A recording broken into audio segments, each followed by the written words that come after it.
Thanks for coming. मैंने पिछला video दिया था, क्यों सीक्रेट कार्य नहीं करता।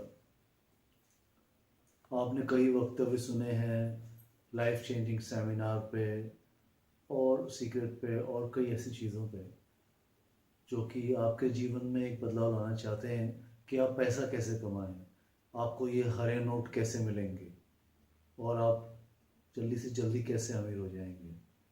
पर मैंने उस वीडियो में बताया था कि जैसे दिन में 60,000 से ज़्यादा विचार आते हैं, हमें विचारों पे कैसे ध्यान देना है और कैसे इसकी गहनता चित्त पर किस तरह ये कार्य करती है, कॉन्शियसनेस पर, इसको समझना है।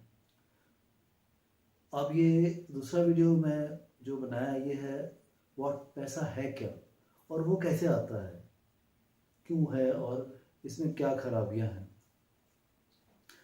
एक योगी जिन्होंने किताब लिखी ऑटोबायोग्राफी ऑफ योगी, परमहंस योगानंद उनका नाम है, उन्होंने अमेरिका के एक जाने माने अमीर रॉकफेलर से पूछा, does money comes out of banks and factories.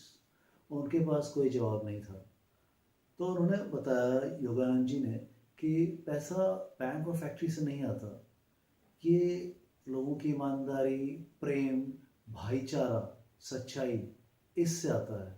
और इनके इस भाईचारे, सच्चाई, ईमानदारी से किए हुए काम की जो कीमत होती है, वैल्यू, वो हम एक मुद्रा विनिमय के रूप में बांधते हैं। वो हरा नोट आपको $50, $100, $100, $50, $1,00,000 वो बताता है।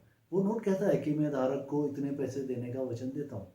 अब वो धारक, जब वो आदमी जिसके पास नोट है दुकान में जाएगा, उतने पैसे का वो माल ले सकता है। अब कई साल पहले जब इतनी बड़ी सभ्यता नहीं थी, ये नोट नहीं था, तो बार्टर सिस्टम था। आपके पास चावल ज़्यादा है, आप मुझे चावल दीजिए और मैं आपको गेहूँ दे दूँगा। और जब एक ऐसा समय आया कि आपको चावल नहीं देना और मुझे गेहूँ नहीं देना, तब क्या होगा। तो बीच की एक चीज़ मुद्रा, मुद्रा क्या है उस वक्त, सोना थी, क्योंकि भारत बहुत अमीर देश था, यहाँ सोना आदान प्रदान में लिया जाता था। अब यह बात धीरे धीरे मुद्रा के रूप में आई। वो मुद्रा यह रुपया है जो धारक को यह वैल्यू देता है। वास्तविक तौर में कितनी वैल्यू है उस देश की, ये उनके लोगों की मेहनत, ईमानदारी, सच्चाई पर ही आंका जा सकता है, दूसरा कोई और चारा नहीं है। अब देखिए, हमारे यहाँ हम लोग लक्ष्मी की पूजा करते हैं। आप लक्ष्मी का स्तोत्र पढ़ेंगे, उसमें लिखा अलक्ष्मी, उसके बारे में दिया हो, यानी जो अच्छी लक्ष्मी नहीं है। यानी वो अच्छी लक्ष्मी क्यों नहीं है? क्योंकि ऐसे ईमानदारी किए हुए, मेहनत किए हुए लोगों का पैसा कोई अगर गलत इस्तेमाल कर देता है और कहीं और चले जाता है, तो उसको उन तकलीफ़ों से भी झेलना पड़ता है उन सारे लोगों को। अगर समझो कोई आदमी आपको, आपने किसी से बोल दिया पैसा ज़बरदस्ती दे दो, उसने दे दिया बेचारा डर के मारे, लेकिन अभी वो गाली दे के ही देगा। वो पैसा आप अपने परिवार में इस्तेमाल करेंगे तो वो गाली आपके परिवार में लगेगी, और इस तरह वो पैसा आपको दुख देगा, शांति नहीं देगा। आप बोले मैं सक्सेस हो जाऊँ, नहीं हो सकते आप, क्योंकि सक्सेस तो अंदर की चीज़ है, सफलता अंदर की चीज़ है। वो शांति आपको नहीं दे सकती क्योंकि उसमें बरकत ही नहीं थी, ईमानदारी नहीं थी जो आपको पैसा है। ये सारी चीज़ें बहुत इंपॉर्टेंट है। इसी तरह मैंने पिछले वीडियो में बताया कि कैसे विचार के गहराई में हम जाते हैं, तब हम इसको समझते हैं। क्योंकि कोई भी आदमी विज्ञापन के जरिए आपको कहेगा कि अरे लाइफ चेंजिंग सेमिनार है, हम आपको पूरा बदल देंगे, और आपको कई उदाहरण देगा। देखिए आप फुटबॉल का मैच खेलिए, उसमें तो आप ये नहीं सोचते कि अरे गोल क्यों नहीं हुआ, अरे वो मैच ही ऐसा है। स्वामी विवेकानंद से किसी ने पूछा कि मुझे ध्यान के बारे में सीखना, उन्होंने कहा कभी फुटबॉल खेला है? उन्होंने कहा नहीं खेला। तो बोला फुटबॉल खेल लो, ध्यान समझ में आ जाएगा।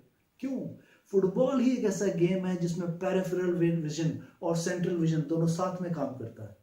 वो एक तरह का एक्शन गेम है जिसमें power, endurance, total capacity use होती है। आदमी टोटल इन्वॉल्वमेंट उसका यूज होता है। कोई खड़ा नहीं हो सकता फुटबॉल के गेम पे, मैदान में खड़ा होकर बात नहीं कर सकता क्रिकेट की तरह, नहीं। Football action pack total involvement game है जिसमें आपको पूरी तरह जागरूक रहना है। तो वो ध्यान है। विवेकानंद जी ने उससे कहा कि जाओ थोड़ा फुटबॉल खेलो, तुम्हारे समझ में आएगा कि ध्यान क्या चीज़ है। तो इसी तरह कोई उदाहरण देना आसान है किसी बात को, लाइफ चेंजिंग सेमिनार, लेकिन ये सेमिनार अटेंड करने के बाद जब वो आदमी घर में जाता था, वो अपने आप को इसको लागू नहीं कर सकता।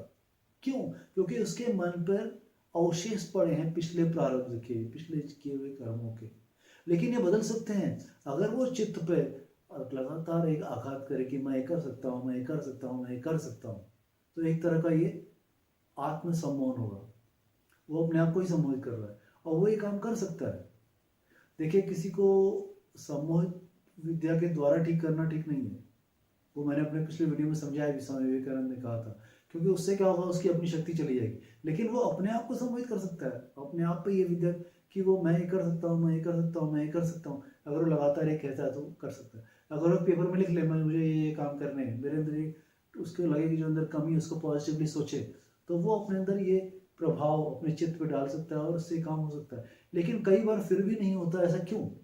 तब आता है प्रारब्ध। पिछले जन्म के जो हमारे चित्त पर आघात पड़े हुए हैं, जो छाप पड़ी हुई है, वो जाने में टाइम लगता है, और कुछ टाइम बाद वो हो सकता है। ऐसा कोई काम नहीं है इस दुनिया में जो नहीं हो सकता। आप हमारे ग्रंथ पढ़िए, भगवत गीता पढ़िए, उसमें भगवान कृष्ण ने क्या बताया, आप कुछ भी कर सकते हैं। ये आप जो आप आज पढ़ रहे हैं लॉ ऑफ अट्रैक्शन, ये कुछ भी नहीं है, कर्म का सिद्धांत है। और वही कर्म का सिद्धांत वो ऐसा ही है कि जैसा आप बोओगे वैसा आप काटोगे। आप इससे भाग नहीं सकते। आपने अगर बोया कुछ है तो आप काटोगे जरूर उसको।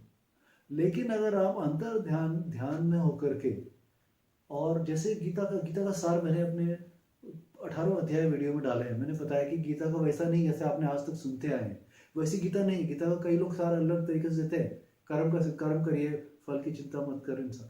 एक्चुअली कर्म जो गीता में भगवान कृष्ण समझाते हैं, वो कर्म क्या है? वो कर्म है जब आप अपने अंदर जाते हैं, आप नैष्कर्म की स्थिति में होते हैं। जब आप सुषुम्ना नाड़ी में जाते हैं तब वो कोई कर्म ही नहीं करते, आंख बंद करके अंदर जाते हैं। तब आप वो कर्म जो आपने किए उनको अकर्म में बदलते हैं।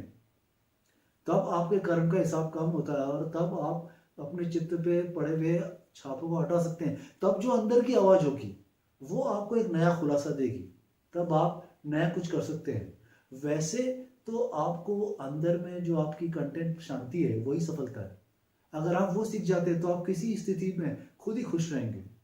जैसे एक बहाव है, आप बहना सीख जाइए तो आपके पास सब कुछ है तो आप खुश है। कुछ नहीं है, किसी कारण से कोई तकलीफ आ जाती है तो उसमें भी अगर आप खुश हैं, अपने अंदर से अपनी शांति देख ली, आप जानते हैं उसको, तो आप हर स्थिति में खुश रह सकते हैं। तो आप किसी भी, आप एक छोटे प्रकाश की तरह हैं, जैसा कि मैंने उस पहले वीडियो में बताया। तो आपके अंदर वो परमात्मा का प्रकाश है। आप खुद सब कुछ जान सकते हैं, ऐसा नहीं कि कोई आपको उल्लू बनाते हैं। क्योंकि विज्ञापन के जरिए ऐसे कई लोग हैं जो बनाते हैं। आप अगर ढूंढेंगे तो आपको अच्छे लोग भी मिलेंगे जो आपको अच्छी चीज़ बताएंगे, उल्लू नहीं बनाएंगे पैसा लेने के लिए या पैसे के लालच में। तो आपको उन लोगों को ढूंढना है जो आपको सही चीज़ बताना चाहते हैं, और उनके अंदर प्रेम, वही भाईचारा, वही ईमानदारी, वही पैसा आपके काम आता है। और वह पैसा अगर आपके समाज में, आपके देश में, तो सारे ही ऊपर आते हैं, आपका देश भी उन्नति करता है।